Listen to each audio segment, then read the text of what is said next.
உங்க வாழ்க்கையில நீங்க கேவலமான நிலைமையில இருக்கும்போது, யாராவது வந்து stay positive or it could be worse அப்படின்னு வெறுப்பேத்திருக்காங்களா? நெறைய பேரு. ஆனா, அப்படி சொல்லும்போது ரொம்ப மோசமா ஃபீல் ஆகும்னு வச்சுக்கோங்களேன். It doesn't feel good. I mean doesn't make it better. நான் இதுக்கு பேரு தான் டாக்ஸிக் பாசிட்டிவிட்டி. இது இன்னும் ஈஸி டெர்ம்ல போட முடியுமா? யா.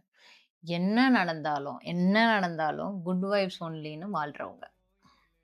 அப்படி இருக்கிறது ஒண்ணும் தப்பில்ல. ம். ஆனா, இங்க தான் எனக்கு பிரச்சனை தெரியுது. ஒருத்தவங்களுக்கு ஒரு எமோஷன விடுறதே ஒரு பெரிய help. Yeah. Correct. It's it's basically a thin line. ம். இன்னும் ஈஸியா சொல்லணும்னா, ஃபார் எக்ஸாம்பிள் நீங்க வந்து பயங்கர ஸ்ட்ரெஸ்ல இருக்கீங்க, வொர்க் ஸ்ட்ரெஸ்ல. ஒருத்தங்கிட்ட போய் சொல்றீங்க, "எனக்கு ரொம்ப ஸ்ட்ரெஸ்ஸா இருக்கு." ம். அதுக்கு அவன் வந்து, "அட்லீஸ்ட் உனக்கு வேலை இருக்கே." அது உண்மைதான். பட் உங்க ஃபீலிங்ஸ் வெளில கொட்டுன மாரி இருக்கா? இல்லல்ல. ம்.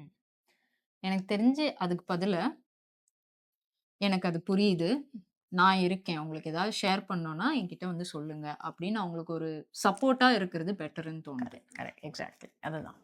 ஸோ எனக்கு நம்ம வந்து என்ன பண்ணணும்னா, குட் வைப்ஸ் ஒன்லி ட்ரெண்ட் வந்து ஸ்டாப் பண்ணிட்டு, நார்மலைசிங் ஆல் எமோஷன்ன்ற ட்ரெண்ட கொண்டு வரணும்.